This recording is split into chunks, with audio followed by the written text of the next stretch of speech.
शीतला पद्मा देवी दासी माता जी, हरे कृष्णा, दंडवत प्रणाम। हरि बोल। आप शुरू कर सकते हैं मीनू माता जी। हरे कृष्णा प्रभु जी, दंडवत प्रणाम।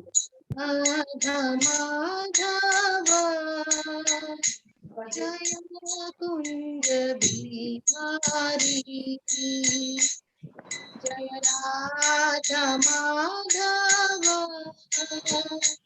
जय कुंज बिहारी,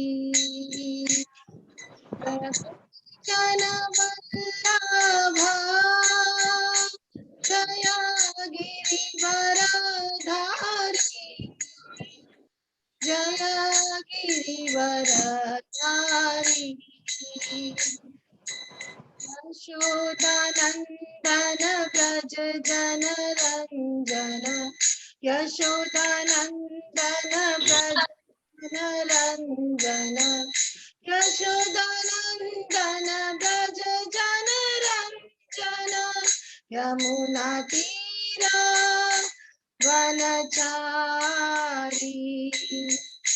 यमुना तीरा वनचारी,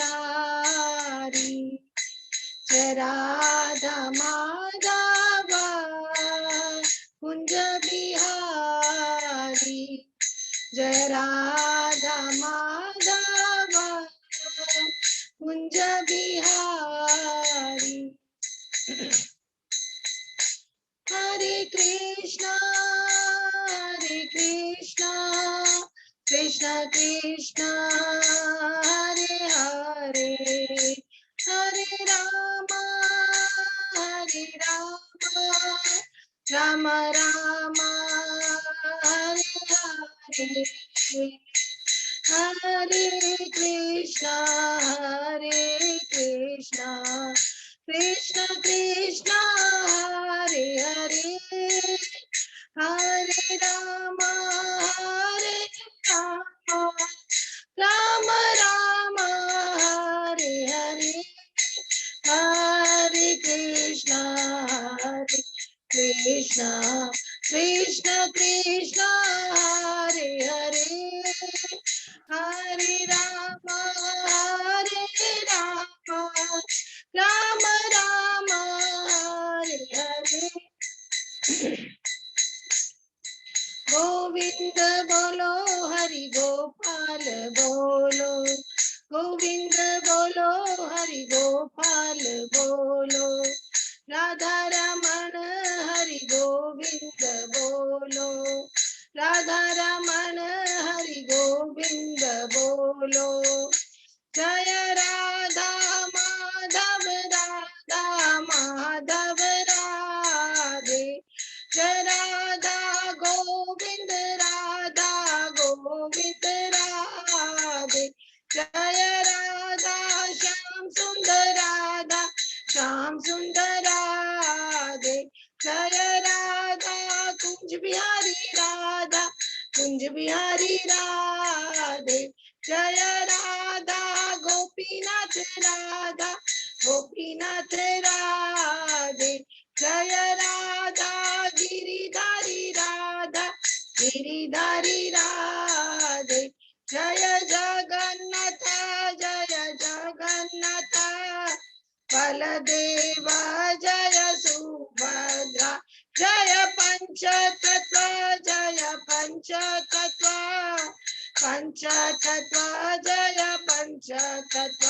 जय जय प्रभुपाद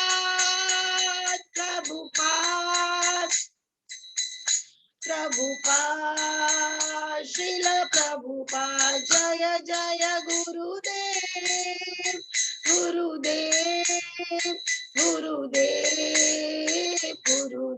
निताय गौर हरि बोल निताय गौर हरि बोल। हरि नाम संकीर्तन की जय, श्रील प्रभुपाद की जय। हरि बोल हरि बोल। बहुत बहुत धन्यवाद मीनू माता जी ने, बहुत ही सुंदर कीर्तन कराया और आशा करता हूँ सभी भक्तों ने बहुत अच्छे से कीर्तन किया होगा। अब हम लोग मंगलाचरण करते हैं, ठीक है ना। ओम अज्ञानतिमिरान्धस्य ज्ञानाञ्जनशलाकया चक्षुरुन्मीलितं येन तस्मै श्रीगुरुवे नमः। श्री चैतन्य मनोभीष्टं स्थापितं येन भूतले स्वयं रूप कदा मह्यं ददाति स्वपदान्तिकं। वन्देऽहं श्रीगुरु श्रीयुतपथकमलं श्रीगुरु वैष्णवांश्च श्रीरूपं साग्रजातं सहगना रघुनाथं वितं तं सजीवं स्वाद्वैतं सावभूतं परिजं सहितं कृष्ण चैतन्य देवं श्री राधा कृष्ण पादान सहगना ललिता श्री विशाखा वितांत च नमो ओम विष्णुपादाय कृष्ण पृष्ठाय भूतले श्रीमते भक्ति वेदांत स्वामिन इति नामने। नमस्ते सारस्वते देवे गौरवाणी प्रचारिणे निर्विशेषा शून्यवादी पाश्चात्य देशधारिणे वांछा कल्पतरुभ्यः कृपा सिन्धुभ्य एव च पतितानां पावनेभ्यो वैष्णवेभ्यो नमो नमः। नमो महावदान्याय कृष्ण प्रेम पदायते कृष्णाय कृष्ण चैतन्य नामने गौरत्विषे नमः। हे कृष्ण करुणा सिंधु दीन बंधु जगतपते गोपेश गोपिका कांत राधा कांत नमस्तुते। तप्त कांचन गौरांगी राधे वृंदावनेश्वरी विश्वभानुसुते देवी प्रणमामि हरिप्रिये। नीलांचल निवासाय नित्याय परमात्मने बलभद्र सुभद्रायां जगन्नाथाय ते नमः। जय श्री कृष्ण चैतन्य प्रभु नित्यानंद श्री अद्वैत गदाधर श्रीवासादि गौर भक्तविंद मुखम करोति वाचालम लंगुपंगे गिरिम यत्कृपातम हम वंदे श्री गुरु मदीनतारिणम परमानंद माधवम श्री चैतन्य ईश्वरम। हरे कृष्णा कृष्ण कृष्णा हरे हरे हरे राम राम राम हरे हरे। हरे कृष्णा। आज के श्रीमद् भागवतम की कक्षा में सभी भक्तों का हार्दिक स्वागत है। मैं हृदय से सभी भक्तों के चरणों में दंडवत प्रणाम करता हूँ और हमारे ऊपर भगवान श्री कृष्ण गुरु आचार्य साधु की इतनी असीम कृपा है कि हम लोग गत कई दिनों से श्रीमद् भागवतम का हम लोग अध्ययन कर रहे हैं। अभी हम लोग अध्याय 17 में हैं कि किस प्रकार परीक्षित महाराज ने कली को दंड और सत्य का पुरस्कार किया। उसके पहले हम लोग ने 16 अध्याय तक कंप्लीट किया है जिसमें हमने थोड़ा सा वॉल्यूम करिए ना, थोड़ा सा वॉल्यूम। अभी तक हमने 16 अध्याय कंप्लीट किए हैं। पहले कैंटो के पहले चैप्टर के पहले श्लोक में भगवान श्री कृष्ण जो कि परम पुरुष है उनके 7 एस्पेक्ट के बारे में हमने पढ़ा। उसके बाद में श्रीमद् भागवतम के 7 एस्पेक्ट में और तीसरा श्लोक जो हमें आमंत्रित करता है श्रीमद् भागवतम को पढ़ने के लिए। उसके बाद में नेमिषारण्य के मुनियों ने जो 6 प्रश्न किए थे किनसे, सुत गोस्वामी से, उनका बहुत ही सुंदर डिटेल में हमने उन 6 प्रश्नों का उत्तर के बारे में हमने सुना। चौथे, पांचवें, छठे अध्याय में हमने श्रीमद् भागवतम का इतिहास सुना। 7वें अध्याय में हमने द्रोणपुत्र अश्वत्थामा को किस प्रकार दंडित किया गया उसके खिलौने कार्य के लिए। 8वें अध्याय में हमने उत्तरा के घर में भगवान ने किस प्रकार परीक्षित की रक्षा की और कुंती महारानी की प्रार्थना है। 9वें अध्याय में भीष्म देव का त्याग के बारे में डिटेल में किया। 10वें अध्याय में हमने हस्तिनापुर के वासियों का भगवान के प्रति कितनी आसक्ति, कितना उनकी शरणागति है वो, तो उसका जो विरह का भाव है उसका हमने डिटेल में वर्णन किया। 11वें अध्याय में भगवान जब द्वारका पहुंचते हैं उसमें द्वारकावासी किस प्रकार भगवान को अपनी मनोभावना व्यक्त करते हैं कि कितने विरह की भावना व्यक्त करते हैं और किस प्रकार उनका स्वागत करते हैं। 12वें अध्याय में हमने परीक्षित महाराज का, जिनका भी हम लोग अभी चर्चा चल रही है, उन्हीं परीक्षित महाराज के जन्म के बारे में हमने डिटेल में डिस्कस किया। 13वें अध्याय में विदुर महाराज जो कि 12 महाजनों में से एक है, किस प्रकार वो धृतराष्ट्र के ऊपर कृपा करते हैं, उनकी भौतिक आसक्ति को काटते हैं और नारद मुनि जी किस प्रकार भ्रमित युधिष्ठिर महाराज को भ्रम से दूर करते हैं। 14 अध्याय में भगवान श्री कृष्ण के अंतर्धान के बारे में हमने सुना कि भगवान के न रहने पर इन हिज एब्सेंस किस प्रकार के अपशगुन नजर आते हैं, किस प्रकार धीरे धीरे यदि हम कह दें तो कली का प्रभाव बढ़ता है, वो हमने सुना। और 15 अध्याय में जब युधिष्ठिर महाराज, पांडव जब भगवान श्री कृष्ण के अंतर्धान के बारे में सुनते हैं तो उन लोगों ने भी इस धरा से चले जाने का निर्णय किया। उसके बारे में हमने डिटेल में डिस्कस किया। और 16वें अध्याय में जब पांडव इस धरा से चले गए तो किस प्रकार परीक्षित महाराज उनके उत्तराधिकारी के रूप में, एक भगवान के भक्त के रूप में, एक राजर्षि के रूप में, एक राजा के रूप में किस प्रकार उन्होंने राज्य किया, इसका बहुत सुंदर वर्णन है। और जब वो दिग्विजय के लिए निकल रहे थे तो किस प्रकार उनके पूर्वजों और भगवान श्री कृष्ण की ग्लोरिफिकेशन के बारे में लोगों के मुख से उन्होंने सुना। और लास्ट में जो बहुत इंपॉर्टेंट है कि किस प्रकार पृथ्वी और धर्म के बीच में जो वार्तालाप होती है कि धर्म पूछता है कि हे पृथ्वी, हे गाय, तुम्हारे दुख का कारण क्या है, तो पृथ्वी बताती है कि वो कितनी भाग्यशाली थी जब भगवान श्री कृष्ण इस धरा पर थे। उसका हमेशा उन्हें भगवान के चरण कमलों में जिनमें चिन्ह है, सुंदर चिन्ह है, उनका स्पर्श हमेशा बना रहा। लेकिन जैसे ही भगवान चले गए तो यहाँ पर कली का प्रभाव बहुत बढ़ गया। और उसके बाद में 7वें अध्याय में जब हम आगे से पढ़ते हैं उसमें सर्वप्रथम जैकि जब परीक्षित महाराज सरस्वती नदी पर पहुंच जाते हैं तो हम देखते हैं कि वहां पर जो शूद्र जो है क्योंकि जो कि राजा का भेष धारण किए हुए था, वो किस प्रकार बैल और गाय पर अत्याचार कर रहा था। और यहाँ पर एक हमने इंडिकेशन मिला यहाँ पर कि इस लीला के माध्यम से, इस घटना के माध्यम से कि किस प्रकार जो शूद्र होंगे इस कलयुग में उनका प्रभाव बढ़ता जाएगा। जबकि क्या है कि यहाँ पर लिखा है कि जो राजा होता है, जो क्षत्रिय होता है, जो वैश्य होता है, वो द्विज होते हैं। वो द्विज होते हैं अर्थात उनका 2 जन्म होता है, एक माता पिता के द्वारा और दूसरा दीक्षा के द्वारा, गुरु के द्वारा। लेकिन आज के जो लोग हैं वो क्या है, वो शूद्र होंगे अर्थात उनमें विद्विज नहीं होंगे। और उसके चलते जनता भी जो है वो भी जनता है वो क्या होगी, वो शूद्र ही होगी। तो ये बहुत डिटेल है। और इस चीज को देखते हुए परीक्षित महाराज शूद्र से पूछता है कि तुम कौन हो, तुम कौन हो, और मेरे रहते हुए जो कि मेरे संरक्षण में रहने की बात है उन पर तुम अत्याचार कर रहे हो। तो इस तरह वो पूछता है। और उसके बाद में वो बैल से पूछते हैं कि बैल से बोलते हैं कि तुम इतने घबराए हुए क्यों हो, तुमको चिंता करने की बात नहीं है, ये शूद्र तुम्हारा कुछ भी बिगाड़ नहीं सकता। एक ये जो भावना होती है, जो राजा होता है, जो राजर्षि होता है, उसकी ये भावना होती है। लेकिन दुर्भाग्यवश इस कलयुग में आज जो कि स्पेशली हमने पढ़ा है कि ब्राह्मण संस्कृति गाय 2 को बचाना बहुत ही जरूरी है, जो कि बहुत डिटेल में हमने डिस्कस के यहाँ पर किया था।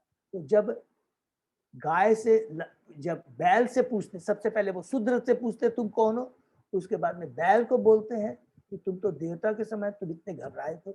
अब वो उसके बाद में कल हमने पढ़ा कि वो गाय से पूछते हैं। तो क्या हमने पढ़ा कल, थोड़ा सा हम लोग उसको डिटेल में पढ़ते हैं कि महाराज परीक्षित कहते हैं, हे साध्वी माने हे गाय माता, यदि राजा के राज्य में भी सभी प्रकार के जीव कष्ट तस्त रहे तो राजा की ख्याति, देखिए उसकी आयु तथा उसका उत्तम पुनर्जन्म नष्ट हो जाता है। कितना बड़ा दायित्व, देखिए ये बहुत इंपॉर्टेंट चीज है, हम पढ़ते हैं लेकिन एक बहुत बड़ी हमारे ऊपर शिक्षा है कि हमारे ऊपर जो आश्रित है उस आश्रित की रक्षा करना, भौतिक दृष्टि से भी और आध्यात्मिक दृष्टि से उसकी रक्षा करना कितना बड़ा उसका दायित्व होता है। अगर हम उस दायित्व को पूरा नहीं कर सकते हैं तो हम नरक के भागी होते हैं और सारी ख्याति, आयु तथा उत्तम पुनर्जन्म, देखिए कितनी बड़ी उत्तम पुनर्जन्म नष्ट हो जाते हैं। अर्थात जो अभी जो उत्तम जन्म मिला हुआ है उसको नरक की योनि में जाना पड़ता है। एक क्षत्रिय अपना धर्म करता है, लोगों को मारता है तो उसको स्वर्ग की प्राप्ति होती है, लेकिन अपना क्षत्रिय धर्म नहीं निभाता है, जो कि हमने गीता में पढ़ा था, तो उसको नरक में जाना पड़ता है। तो प्रभुपाद जी कहते हैं कि ये जो प्रजा का अर्थ है, जिसमें राज्य में जिसने जन्म लिया हो, जिस राज्य में जिन लोगों ने भी जन्म लिया हो, चाहे वो पशु हो या मनुष्य हो, सारी प्रजा है। अतः जो भी जीव राज्य में जन्म लेता है उसका मूल अधिकार है कि वे राजा के संरक्षण में रहे। इस तरह जब जंगल के पशु भी राजा की प्रजा में है और उन्हें भी रहने का अधिकार है, तो भला गाय तथा बैल जैसे घरेलू पशुओं के विषय में क्या कहा जा सकता है, जो कि कितने उपकारी होते हैं, जिनका मल तक, गाय का मल तक हमारे लिए कितना उपयोगी होता है, पूजा के काम में आता है, हमारे शारीरिक जो हमारे रोग है उसको भी वो निवारण करने में गाय का मूत्र काम में आता है। अतः प्रशासक को अपनी प्रजा की, जिसमें मनुष्य तथा पशु दोनों आते हैं, सुरक्षा के प्रति सतर्क रहना चाहिए राजा को, और पूछताछ करते रहना चाहिए कि कहीं पर कोई जीव किसी अन्य जीव को सता तो नहीं रहा है। प्रभुपाद जी कहते हैं परीक्षित महाराज के काल में लोग सुखी थे और पशुओं को समुचित संरक्षण प्रदान था। महाराज परीक्षित ने बैल से बार बार संबोधित करते हुए पूछा कि हे सुरभि पुत्र, तुम्हारे इन 3 पांवों को किसने काट लिया? उन राजाओं के राज्य में जो भगवान श्री कृष्ण के नियमों के आज्ञाकारी है, वह तुम्हारी तरह कोई दुखी नहीं हो सकता, नहीं है।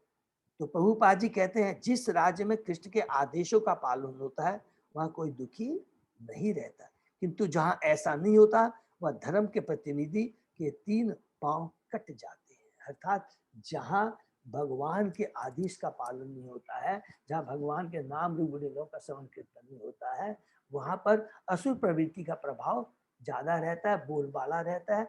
असुर लोग राजा के पद पे रहते हैं और जो जनता रहती है उसका कोई भी ख्याल रखा नहीं जाता। और सच पूछा जाए तो जनता भी, वो कहते हैं ना, ये आचरती तीर्थ देवत, गीता के 30 अध्याय के 21वें श्लोक में कहा ना कि जैसे जैसे आचार्य महापुरुष आचरण करते हैं लोग भी उसी तरह का, तो लोग भी उसी तरह करके क्या क्या कुसंगी, कुवृत्ति, तामसी प्रवृत्ति के होते जा रहे हैं, जैसा कि हम आज अनुभव कर रहे हैं।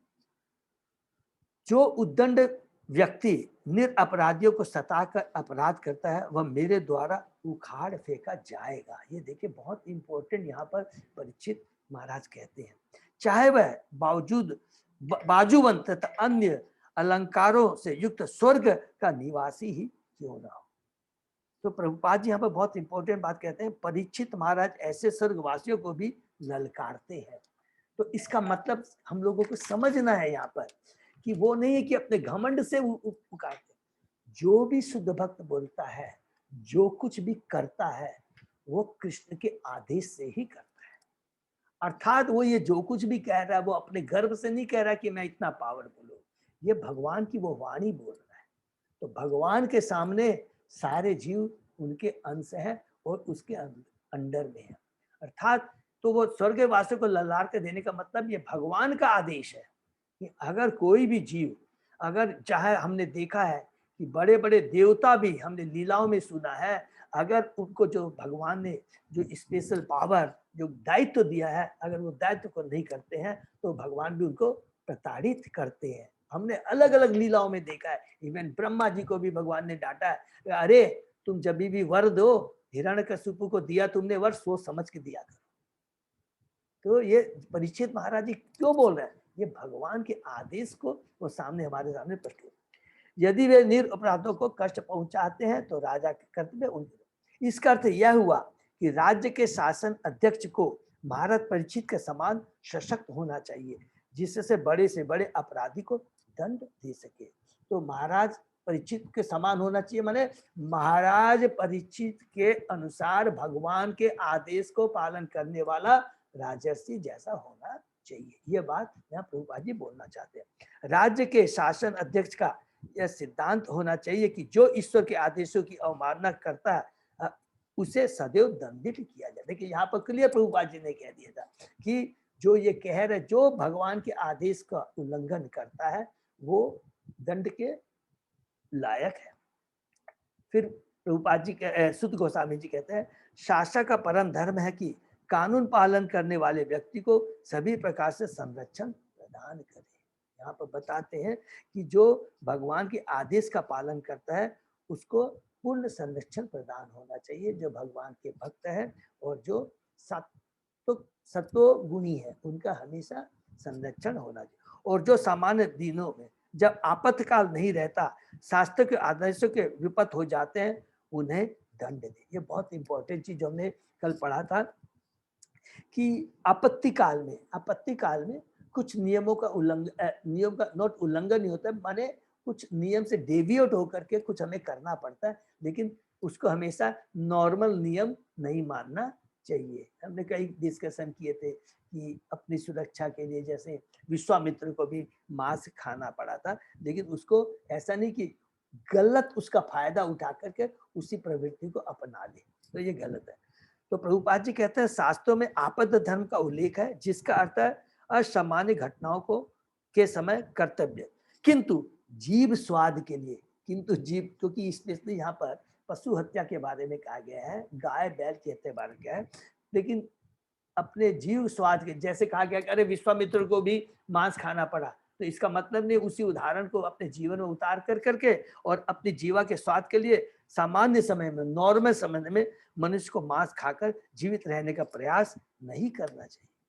और इसके आगे प्रभुपाद जी एक और इंडिकेशन बहुत इंपॉर्टेंट, जो गीता में हमने पढ़ा था, प्रभुपाद जी आगे कहते हैं मनुष्य को चाहिए कि मनुष्य अपने नियत कर्मों को कभी भी नहीं छोड़े, ये बहुत इंपॉर्टेंट है। उसको अपने नियम माने उसकी वृत्ति के अनुसार से, उसकी योग्यता के अनुसार से जो कार्य मिलता है उसी को करना चाहिए। उसको एक अपना स्वधर्म छोड़ के, जिसको स्वधर्म बोलते हैं, अपना स्वधर्म छोड़कर दूसरे के धर्म को नहीं अपनाना चाहिए, भले ही वो दोष युक्त हो।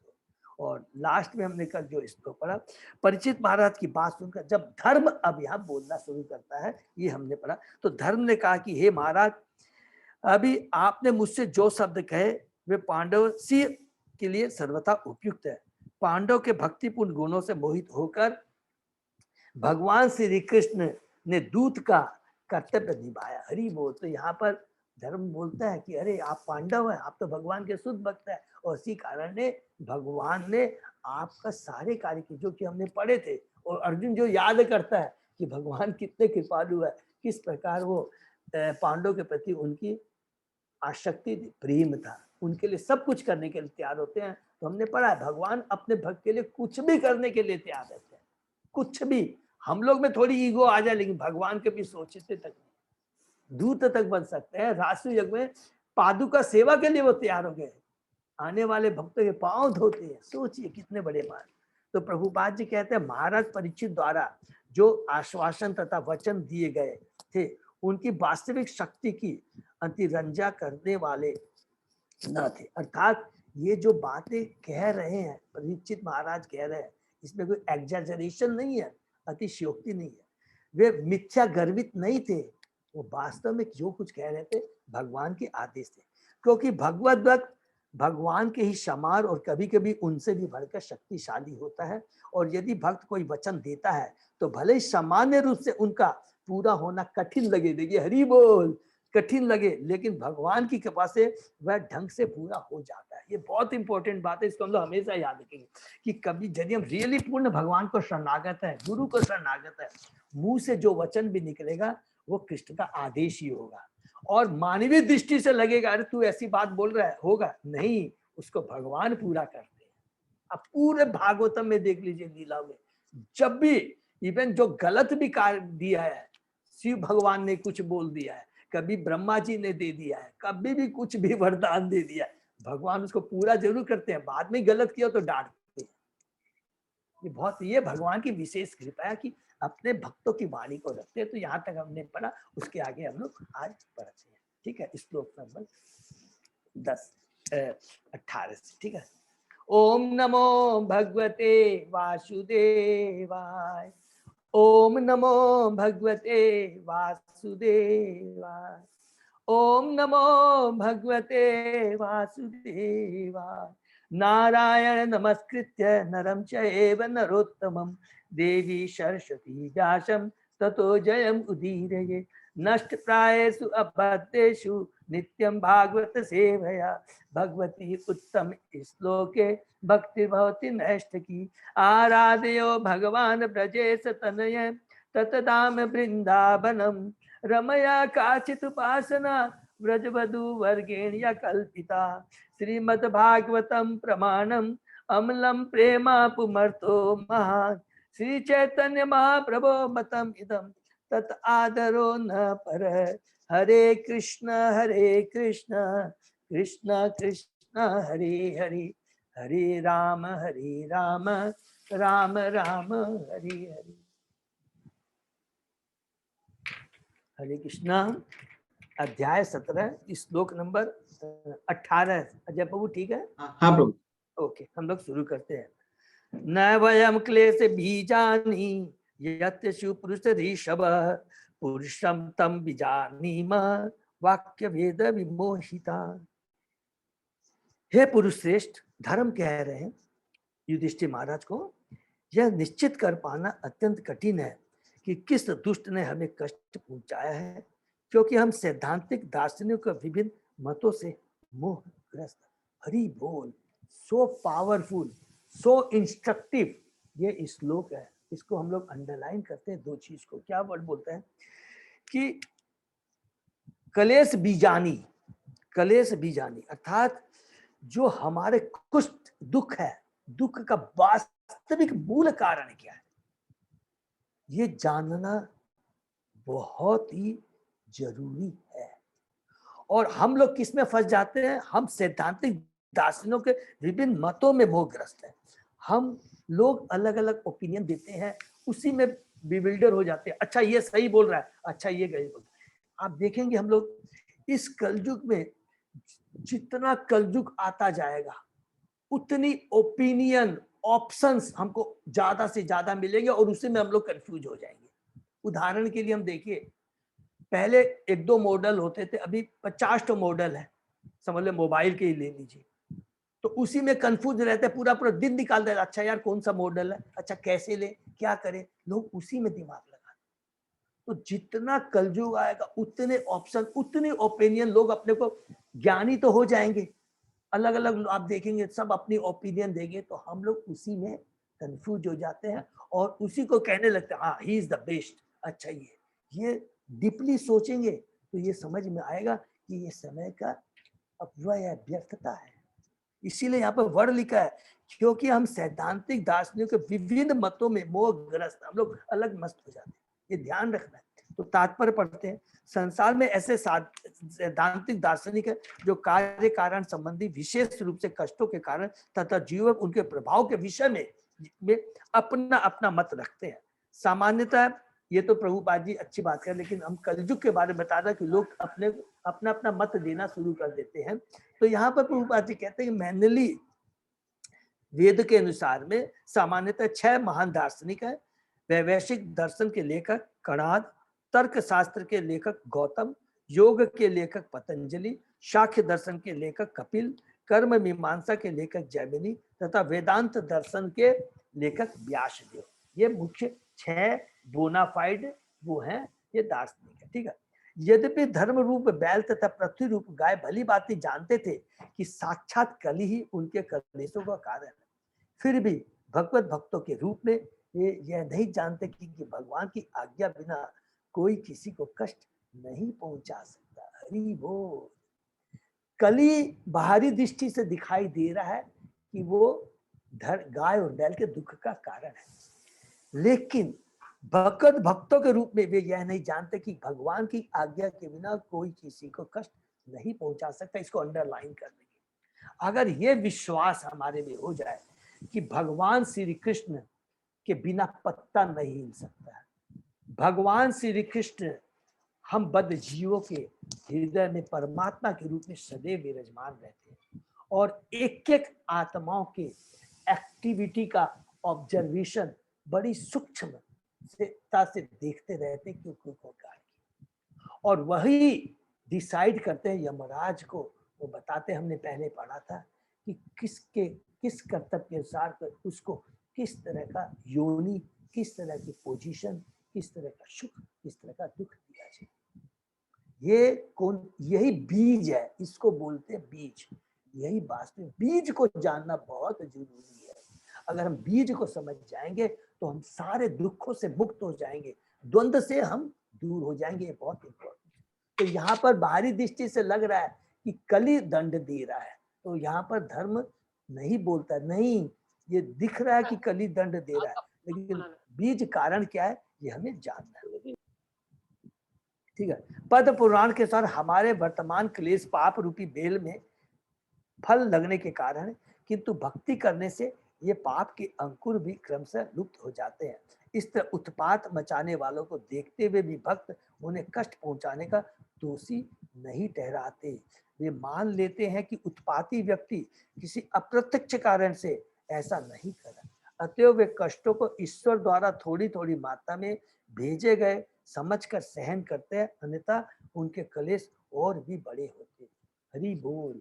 कितना पावरफुल यहाँ पर बात, यहाँ पर प्रभुपाद जी कह रहे हैं कि वास्तव में जो कलेश का दुख का कारण है, अगर हम कली को देते हैं तो बहुत डीपली जाएंगे और डीपली चले जाएंगे तो हम दोषी कहलाएंगे, क्योंकि दोष का हमारे कष्ट का कारण वो नहीं है।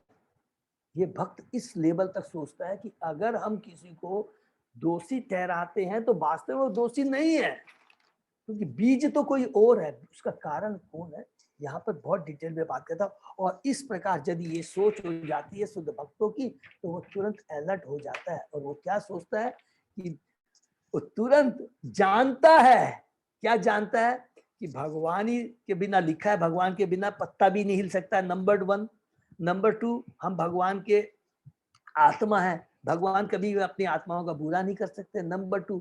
तीसरा, भगवान हमेशा परमेश्वर के रूप में हमारे क्रियाओं को, एक्टिविटी को क्लोजली वॉच कर रहे हैं। तो हमने क्या कार्य किया और हम उस कार्य के बदले में क्या चीज डिजर्व करते हैं, ये केवल भगवान ही कर सकता है, माध्यम भले ही कोई दूसरा हो।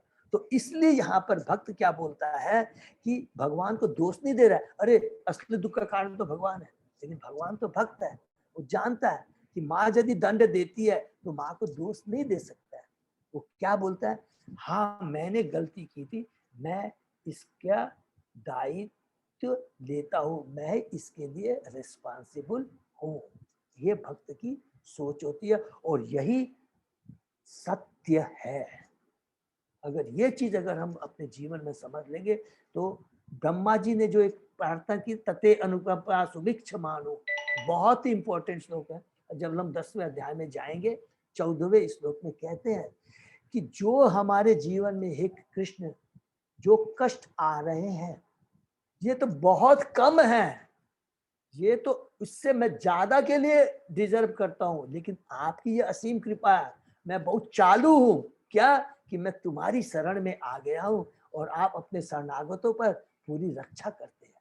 अगर उसके भाग्य में कष्ट लिखा है तो कष्ट सहने की शक्ति प्रदान कर देते हैं और हमारी भक्ति और तीव्र प्रगाढ़ हो जाती है, तो सारे कष्टों को, पापों को नष्ट कर देते हैं। ये सोच होती है भक्त की और यही सत्यता है जीवन की। और अगर हम ये चीज को धीरे धीरे भक्ति करके अपने जीवन में उतार लेंगे तो कभी भी हम किसी को दोष नहीं देंगे और जो कष्ट है उसको सहने की शक्ति आ जाएगी और हमारी भक्ति बनी रहेगी, कभी भी हम लोग डिस्टर्ब नहीं होंगे। ये बहुत इंपॉर्टेंट चीज है।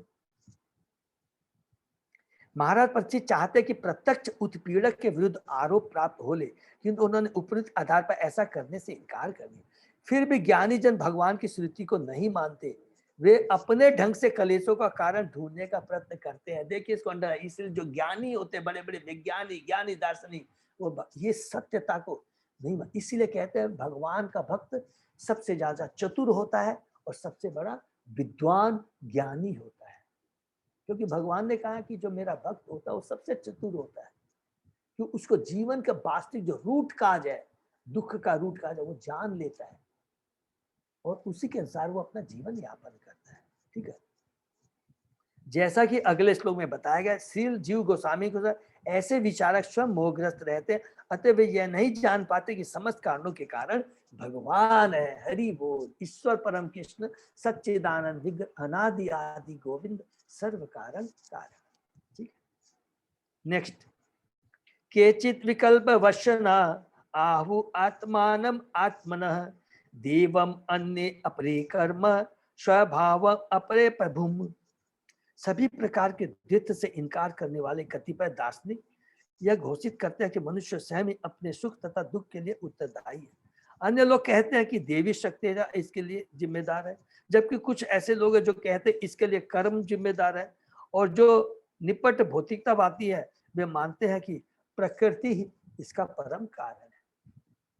तो 4 कारण यहाँ पर सिंपली बताते हैं। क्या? प्रकृति जो भौतिकतावादी है, दूसरा देवी माने देवी शक्तियां, तीसरा मनुष्य खुद ही है, और चौथा यहाँ पर बोलते हैं क्या, जो कहते हैं कि उसके लिए कर्म जिम्मेदार है, माने खुद कर्म जिम्मेदार है, माने देवता जिम्मेदार है, प्रकृति जिम्मेदार है, और मनुष्य। 3 चीज यहाँ पर बताया है, और स्वयं ही मनुष्य अपने सुख दुख के लिए उत्तरदायी है। ठीक है, तात्पर्य पढ़ते हैं।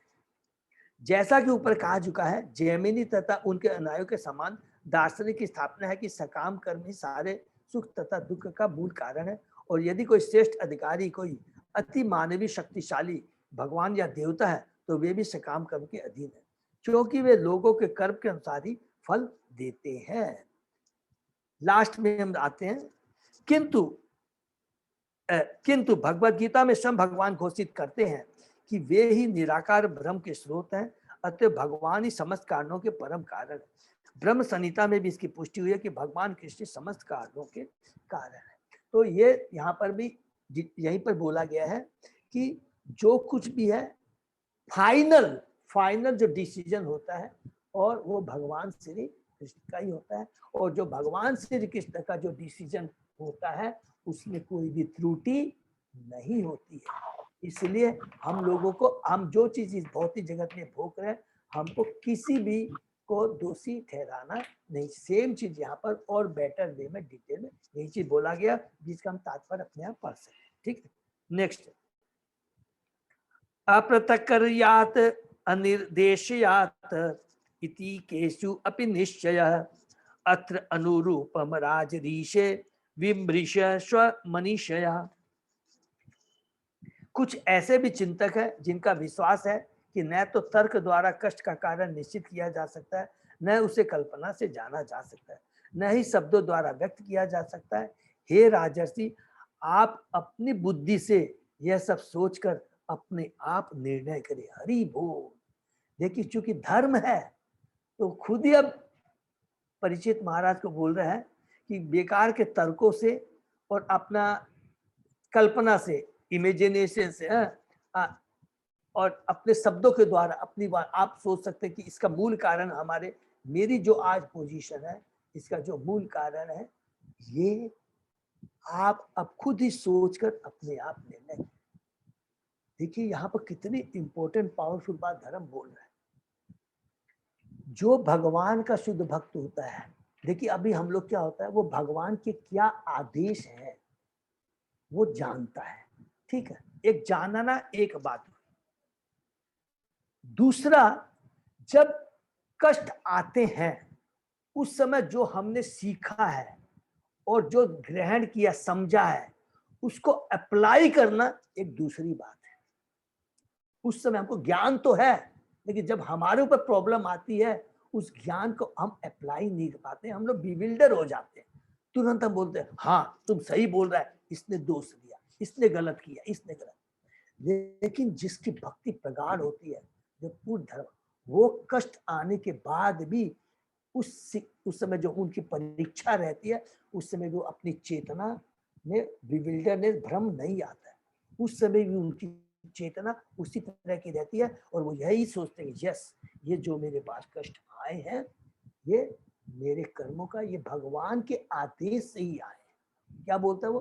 क्योंकि हमारे पास में वी कैन डिजायर, हम केवल अपनी स्वतंत्रता माध्यम से डिजायर कर सकते हैं, लेकिन उसका एग्जीक्यूशन करने का काम, उसको सेंसन करने का काम, और उस कार्य को एग्जीक्यूट करने के लिए जो व्यवस्था जो प्रकृति करती है, सारी भगवान के निर्देशन में ही होता है, भगवान के द्वारा ही होता है। ये चेतना हमारी सब समय बनी रहनी चाहिए। और जो भगवान का शुद्ध भक्त रहता है उसको ज्ञान भी रहता है, और जब उसके ऊपर वास्तव में कष्ट आते हैं तो वो बिविल्डर नहीं होता है, भ्रमित नहीं होता है, और उसी के साथ हिम्मत से भगवान को याद कर करके अपनी भक्ति को कंटिन्यू रखता है। तो यहाँ धर्म के 3 पांव टूट गए हैं। देखिए, उसके बावजूद भी वो बिविल्डर नहीं है, और कितने सुंदर ढंग से वो परीक्षित महाराज को कह रहा है। कि अब तुम डिसाइड करो, सोचकर अपने आप निर्णय लो कि वास्तविक मेरे दुख का कारण क्या है। इसलिए वो देखिए इंपॉर्टेंट यहाँ पर, अर्थात यहाँ पर कहीं नहीं लिखा है उसने कली को दोष नहीं दिया है कि कहते कली ने तुम्हारे ऊपर अत्याचार किया।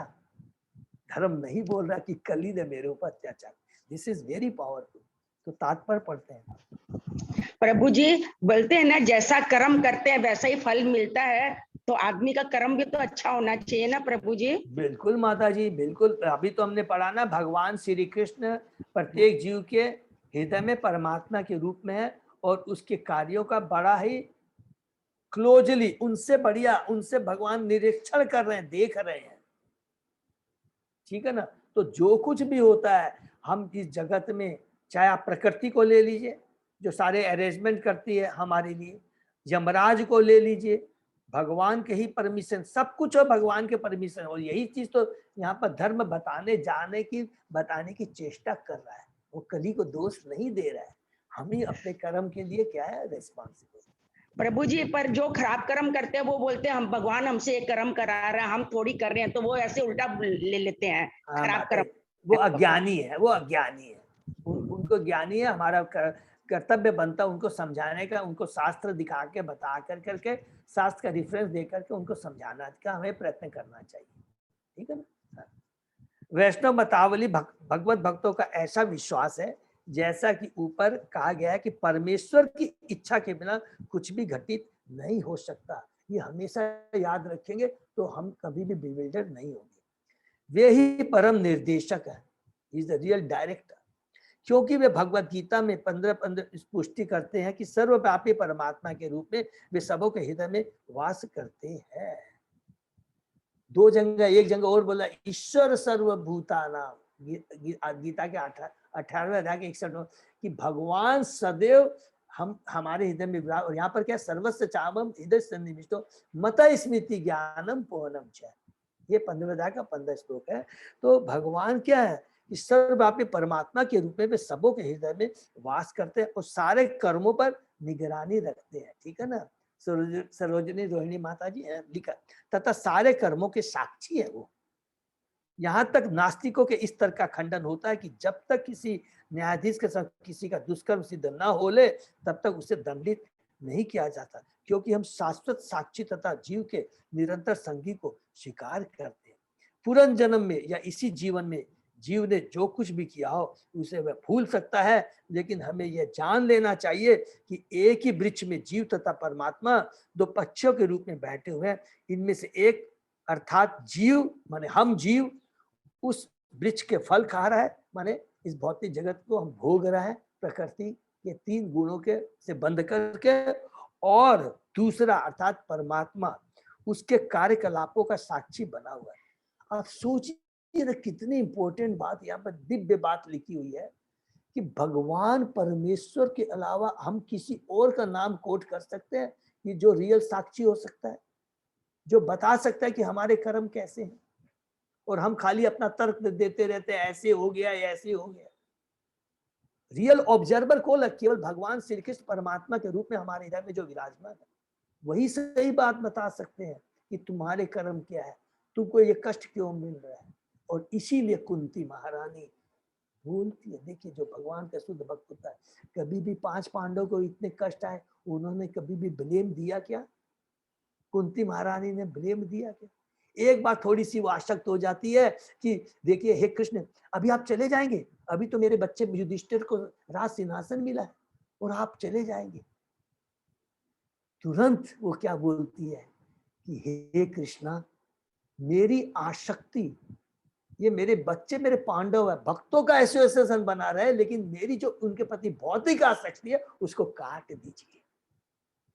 तुरंत बोलती है और फिर बोलती है कि ऐसे कष्ट मेरे पास बार बार आते रहे जिससे कि आपका स्मरण बना रहे। ये कितनी सोच होती है। यही चीज माता जी हम लोगों को अपने जीवन में उतारने का प्रयत्न करना चाहिए। अतएव परमात्मा ही जीव के सारे कार्यकलापों का साक्षी है और उसी के निर्देशानुसार जीव स्मरण रख निर्देशानुसार जीव जीव स्मरण रख सकता है या भूल सकता है कि उसने पुनर्जन्म में क्या किया। अतः वह सर्वव्यापी निराकार ब्रह्म तथा प्रत्येक हृदय में स्थित अंतर्व्यापी परमात्मा है।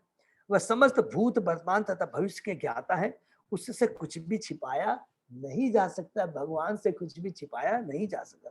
भक्तगण इस सत्य से परिचित हैं, अतः वे फल की आकांक्षा न करके निष्ठा पूर्वक अपना कार्य करते हैं। इसके अतिरिक्त चिंतन या पांडित्य के द्वारा भगवान की प्रतिक्रियाओं का अनुमान लगाना संभव नहीं है। ये बहुत इंपॉर्टेंट चीज को अंडरलाइन। हम अपनी योग्यता के आधार में, चिंतन के आधार में, इमेजिनेशन, अलग अलग तर्क दे करके हम भगवान के एक्टिविटीज को, प्रतिक्रियाओं का अनुमान लगाएंगे तो ये कोरी मूर्खता होगी। हमको करना क्या, उनके खाली शरणागत होना। तो फिर वे क्यों कुछ को कष्ट में डालते हैं और कुछ को नहीं। वे वैदिक ज्ञान के परम ज्ञाता है। इस तरह वे वास्तविक वेदांती हैं, जो कि हम लोग ऊपर में पढ़ा 15 अध्याय के 15 कि मैं ही वेदांत का संकलन करने वाला हूं, मैं ही वेदों के द्वारा जानने वाला हूं। सारी चीज भगवान खुद बोलते 15 अध्याय के 15 श्लोक में। साथ ही वे वेदांत के संग्रह करता है, उनसे निराश्रित कोई नहीं है। हर एक अलग अलग ढंग से उनकी सेवा में लगा हुआ है। जीव बद्ध अवस्था में ऐसी सेवाएं प्रकृति की शक्ति के अधीन होकर करता है, और जब वो मुक्त हो जाता है, मुक्त अवस्था में भगवान की स्वेच्छा से सेवा के लिए आध्यात्मिक प्रकृति जीव की सहायता। हरि बोल। कि जब वो बद्ध जीवन में रहता है, बद्ध जीवन में रहता है, तो प्रकृति की शक्ति के, माया के कंट्रोल में रहता है। माया देवी, दुर्गा देवी कंट्रोल में रहता है। लेकिन जब वो मुक्त हो जाता है तो भगवान की सेवा के लिए आध्यात्मिक प्रकृति जीव की सहायता करती है। वो भगवान की सेवा करता है, वो मुक्त रहता है। उनके कर्मों में किसी प्रकार असंगति या उन्माद नहीं होता। वे सब परम सत्य के पथ पर होते हैं। विष्णुदेव ने भगवान के अचिंत्य कर्मों का ठीक अनुमान लगाया था। अतएव निष्कर्ष यह निकला कि महाराज परीक्षित के समक्ष धर्म के प्रतिनिधि तथा पृथ्वी के प्रतिनिधि के सारे कष्टों को जानबूझकर यह सिद्ध करने के लिए प्रस्तुत किया गया था, क्योंकि वे भली भांति जानते थे कि आध्यात्मिक उन्नति के दो स्तंभ, गाय तथा ब्राह्मण को किस तरह संरक्षण प्रदान करना चाहिए। प्रत्येक व्यक्ति पूरी तरह भगवान के वश में है।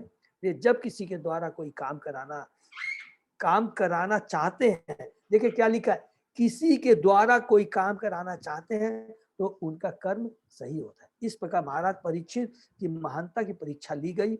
अब हमें देखना है कि वे अपने कुशाग्र मन से इसे कैसे हल करते हैं। हरि बोल।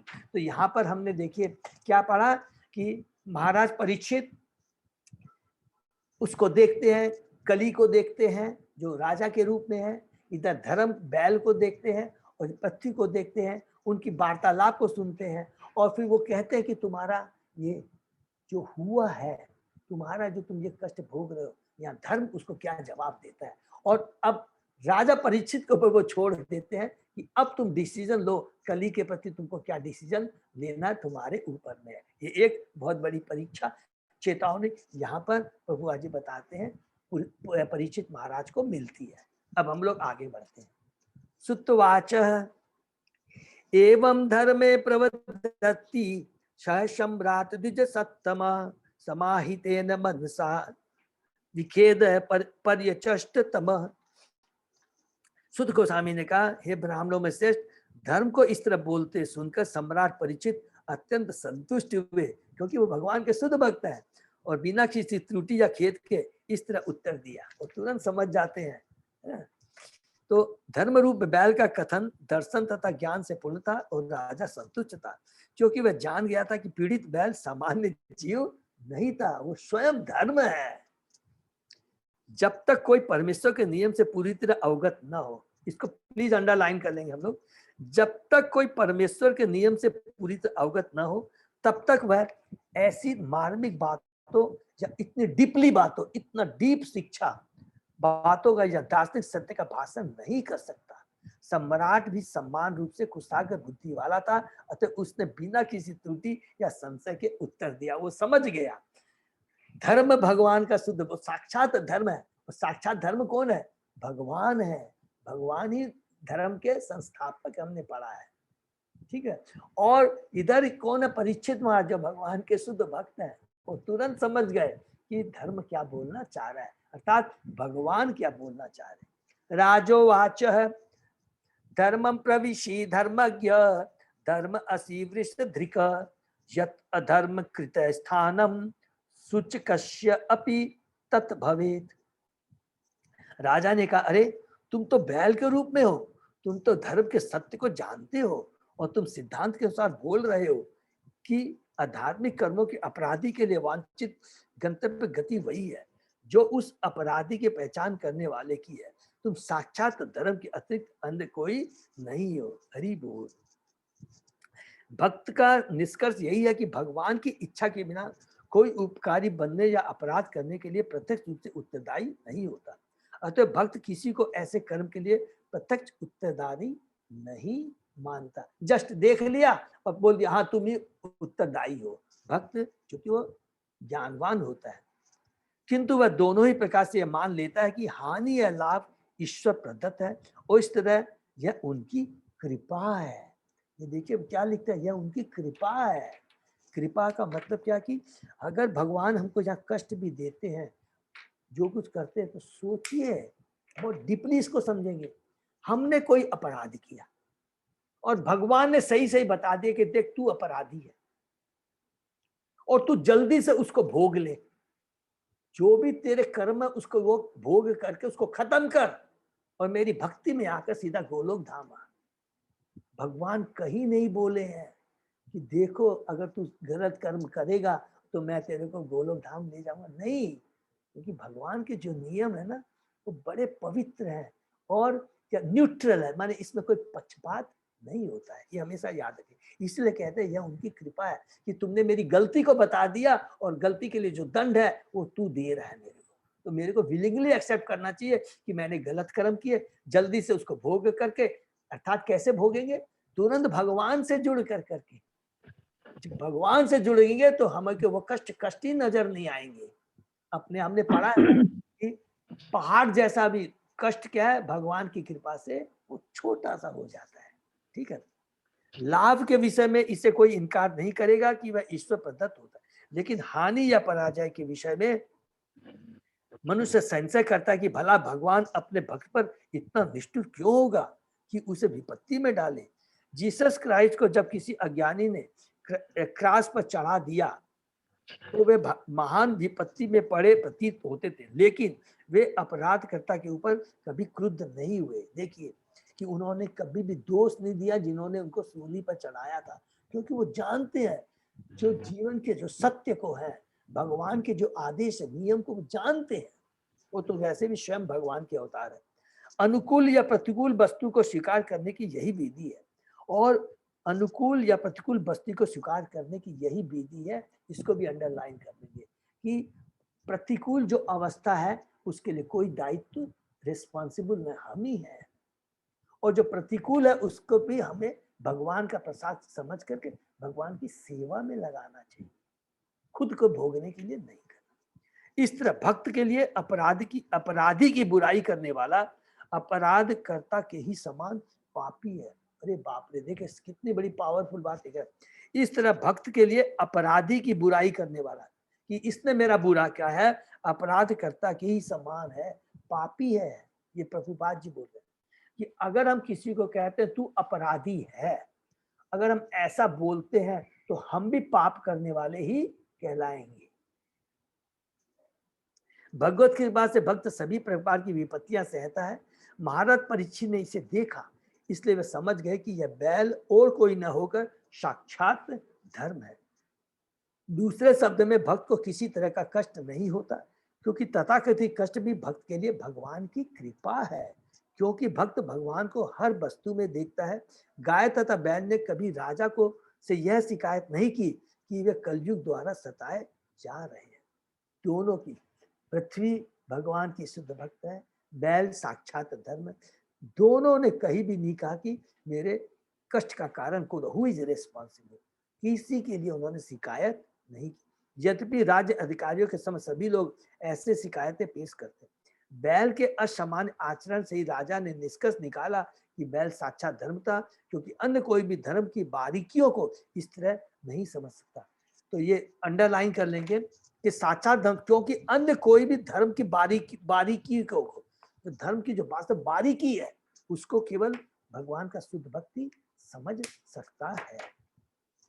नेक्स्ट, अथवा देव मायाया नूनम गति अगोचरा चेतस वचस च अपि भूतानाम इति निश्चय।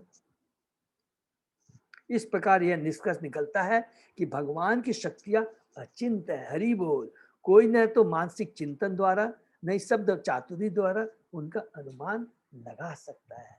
अगर हमने कहा कि भगवान के जन्म कर्म चाहे जन्म कर्म चाहे दिव्य एवं योति, भगवान की जो कर्म जन्म जो कर्म होते हैं वो सारे दिव्य होते हैं, और हम अपनी बुद्धि से जो हमारी हम अपनी क्या बोलते हैं लिमिटेड बुद्धि से हम उनकी अचिंत शक्तियों के बारे में सोचना भी बेवकूफी होगा। केवल उनकी जो वो आदेश देते हैं एज इट इज उनको एक्सेप्ट कर लेना चाहिए। हम न तो मानसिक चिंतन द्वारा न शब्द चातुर्य द्वारा उनका अनुमान लगा सकता है। तात्पर्य पढ़ते हैं। यहाँ यह प्रश्न दिया जा सकता है कि भक्त को कर्ता की पहचान करने से क्यों विरत होना चाहिए, जब वह यह निश्चित रूप से जानता है कि भगवान ही सबके परम कर्ता है। परम कर्ता को जानते हुए मनुष्य को चाहिए कि वास्तविक संपन्न कर्ता से अज्ञ नहीं बना रही। इस संदेह का यह उत्तर है कि भगवान भी प्रत्यक्ष रूप से उत्तरदायी नहीं होते, क्योंकि उनके द्वारा नियुक्त माया शक्ति के द्वारा ही सब कुछ संपन्न होता है। माया सदैव भगवान की परम सत्ता के विषय में संदेह उत्पन्न करती है। धर्म अच्छी तरह जानता था कि परमेश्वर की इच्छा के बिना कुछ भी नहीं हो सकता, तो भी माया उसे संशय में डाल रही थी, जिससे वह परम कारण बताने से कतराता रहा। यह संशय कली तथा माया दोनों के कलमश के कारण था। यह संशय कली तथा माया दोनों के कलमश के कारण था। कलयुग का सारा वातावरण माया के कारण विशाल रूप में दिखता है और इसकी माप अकथ है। हरि बोल। तो भगवान भी क्या करते हैं, डायरेक्ट नहीं करते हैं, माया के द्वारा कराते हैं। तो अर्थ हम रिपीट करते हैं कि जो भी कार्य एग्जीक्यूट होता है हम डिजायर करते हैं, भगवान उसको सैंक्शन करते हैं और प्रकृति के द्वारा इसका एग्जीक्यूशन होता है। भगवान कभी भी अपने को डायरेक्टली इन्वॉल्व नहीं करते हैं और हमेशा हम लोग बिविल्डर रहते हैं, ठीक है ना, कि इसने किया उसने किया ये किया। तो सच बात यही है, कंक्लूजन यही है कि भगवान निष्पक्ष है। नंबर 1, भगवान की हम सब आत्मा है, भगवान सबके वेल विशर है, और भगवान ही हमारे जो गलत कर्म हुआ है उसका निवारण कैसे हो, इसका उपाय क्या है, वो खाली भगवान ही बता सकते हैं, कोई दूसरा नहीं। तथा हर तरह से जो कुछ भी हमको समझना है, जो कुछ भी हो रहा है, भगवान के शरणागत होकर करके ही हम हर चीज को समझ सकते हैं और उसी के अनुसार हम अपने कार्यों को उसी हिसाब से ढाल सकते हैं। किसी और को हमको दोष नहीं देना चाहिए। यही सत्य, यही वास्तविक ज्ञान है। और अगर ऐसा रहेगा तो हम अपने जीवन में कभी भी बिविल्डर नहीं होंगे, किसी को दूसरे को दोष दे करके अपराधी नहीं बनेंगे। देखिए यहाँ पर लिखा है, अगर हम किसी को दूसरे को दोष देते हैं तो हम अपराधी कहलाएंगे। इससे बड़ी पावरफुल बात, इतनी से बड़ी बारीकी बात और हमको कौन बता सकता है, केवल शास्त्र और गुरु ही। हरे कृष्णा। हम लोग यहीं पर विराम देते हैं चूंकि आज का, ठीक है ना। किसी का कोई प्रश्न है तो प्रभु जी हाँ। अपन ये किसी को दोषारोपण नहीं कर सकते हैं, पर भौतिक जगत में प्रभु जी हम लोग तो रोज किसी ना किसी को दोष देते हैं, तो ये हम लोगों के लिए बहुत पापपूर्ण हो गया। इसका मतलब हाँ माता जी, या अभी तक जो पढ़ा उसके हिसाब से तो यही है, इसमें तो कोई डाउट नहीं। देखिए मैं समझ, देखिए हम लोग सब पढ़ते हैं, लेकिन यहाँ पर कितनी बड़ी बात बैल की, देखिए ये धर्म की, देखिए बात कितनी इंपॉर्टेंट है कि यहीं पर हमारी एक परीक्षा होती है कि इतने कष्ट आने के बावजूद बैल के 3 पांव कट गए हैं, एक बैल एक पांव पे खड़ा है, वो बिछड़ नहीं हुआ है, वो किसी को दोष नहीं ठहरा रहा है, क्योंकि उसको भगवान के ज्ञान, भगवान की जो आदेश है, भगवान का जो धर्म, वो उसको बारीकी से जानता है। तो हम सब लोग भी इस चीज को डेवलप कर सकते हैं। आज देखिए कितने गुरु महाराज है, कभी भी आप कुछ कोई भी वो सोच भी नहीं सकते हैं। ये गुरु हमेशा वो बोलते रहेंगे, देखिए गुरु भाई का सबका सम्मान करना चाहिए। तुम मेरा जैसे सम्मान करते हो, मेरे गुरु भाई का भी वैसा। हमने गुरु महाराज से सुना कई बार, ये तो हम बद्ध जीव है, हम लोग सोच बैठते हैं, अरे ये मेरा गुरु है, ये तुम्हारा गुरु है, तो ये ऐसे है, ये हम बद्ध जीवों में हमारे 3 गुणों के प्रभाव के चलते ऐसा होता है। ठीक है ना। हरे कृष्णा। हरे कृष्णा प्रभु जी। हाँ प्रभु जी, बोलिए प्रभु। प्रभु हरे जी कृष्णा, एक धन्यवाद। प्रभु जी एक, चूंकि अब हम लोग सब अब तो आधुनिक लोग हैं और सारी ही सोच हमारी तो वो है कि साहब हमको जो है एग्जाम्पल जो है हमको रिक्वायर्ड है हमको। हाँ प्रभु। तो प्रभु जी एक एग्जाम्पल मेरे माइंड में आया, तो मैं जस्ट ये जानना चाह रहा था कि ये मेरा सोचना सही है कि नहीं है। हाँ प्रभु बोलिए। प्रभु जी जैसे जैसे किसी भी संगठन के अंदर एक तो होता है मेन सर्वर, किसी भी ना किसी भी संगठन के अंदर एक तो होता है मेन सर्वर, और फिर बाकी जो कंप्यूटर है वो उससे लिंक रहते हैं। तो अब हम उसको ये देखें तो सर्वर तो हो गए हमारे जो है मतलब परम पिता ईश्वर जी, और वो जो कंप्यूटर है जो जिनसे हम लिंक्ड हैं वो हमारे जो हृदय में जो परमात्मा है वो हो गए, और जो सॉफ्टवेयर है यानी कि जो भी मैं कंप्यूटर पर काम करूंगा मैं, तो it will be automatically recorded in computer as well as in server. Hari बोल। तो प्रभु तो वो जो हम कहते हैं ना कि भाई हमारा हर चीज का जो भी लेखा जोखा है, हम जो कर्म कर रहे हैं वो बकायदा हमारे अकाउंट में जमा खर्च हो रहा है। हाँ, तो वो रिकॉर्डर तो प्रभु कौन हो गया, कोई भी बताएंगे? बीच में डिस्टर्ब कर रहा प्रभु। हाँ, हु इज द रिकॉर्डर? प्रभु भगवान परमात्मा हमारे हृदय में जमा हो गए प्रभु जी। देखिए ऑब्जर्वर कौन है? परमात्मा। परमात्मा है। Who is the recorder? Chandragupta. Hari बोल। केसी पंडित प्रभु की जय। तो भगवान उसको फॉरवर्ड कर देते हैं, उनका रिप्रेजेंटेटिव है चंद्रगुप्त है, प्रभु वो रिकॉर्ड कर लेता है। तो ठीक है। तो ये एग्जांपल अगर मैं जो भी कभी कोई अगर हमारे कोई अगर मतलब बात करना चाहे तो इस माध्यम से मैं उसको अगर मैं बताऊं तो कोई दिक्कत तो नहीं इसके अंदर? कोई दिक्कत नहीं है प्रभु, एकदम देखिए अलग अलग एग्जाम्पल है, हम लोग देते हैं करते हैं, और उसमें कोई हर्ज नहीं है। जितना उनको उद्देश्य हमारा क्या है कि उनको समझाना कि भगवान क्या बोलना चाहते हैं। एकदम परफेक्ट कह रहे हैं प्रभु, इसमें कोई भी वो नहीं है, बिल्कुल समझा प्रभु जी। हाँ प्रभु बिल्कुल।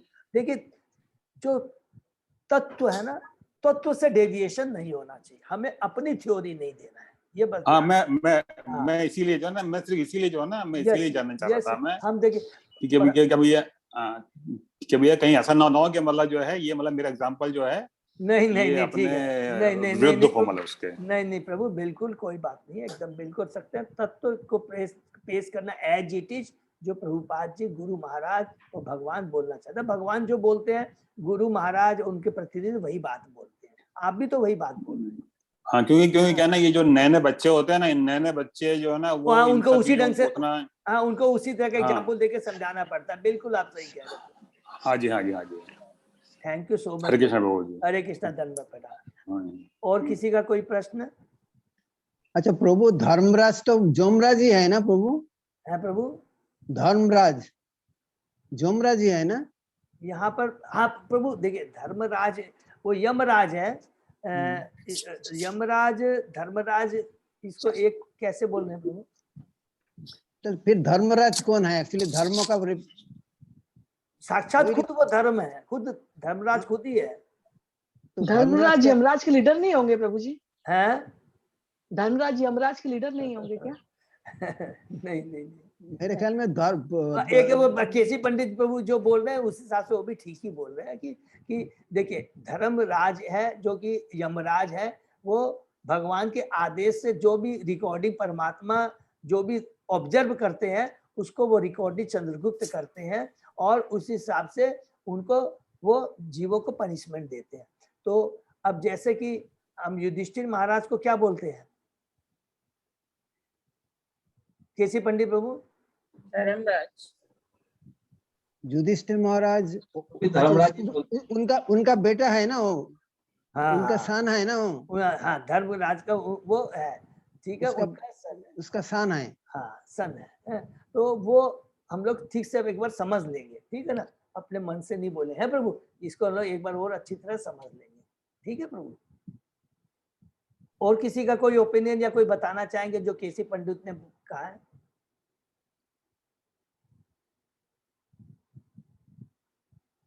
हरि बोल, ठीक है, तो हम लोग यहीं पर विराम देते हैं। तो हरे कृष्ण प्रभु जी, दंडवत प्रणाम। हाँ धन्यवाद, प्रणाम। हरे कृष्णा। हरे कृष्णा प्रभु जी, दंडवत प्रणाम। हरे कृष्णा, दंडवत प्रणाम। दंडवत हरे प्रणाम। कृष्ण प्रभु जी। हरि बोल, हरि बोल, हरि बोल। तो सही भक्तों का बहुत बहुत धन्यवाद। तो आज अपने इतने ही विराम देते हैं अपने। हरि बोल, हरि बोल।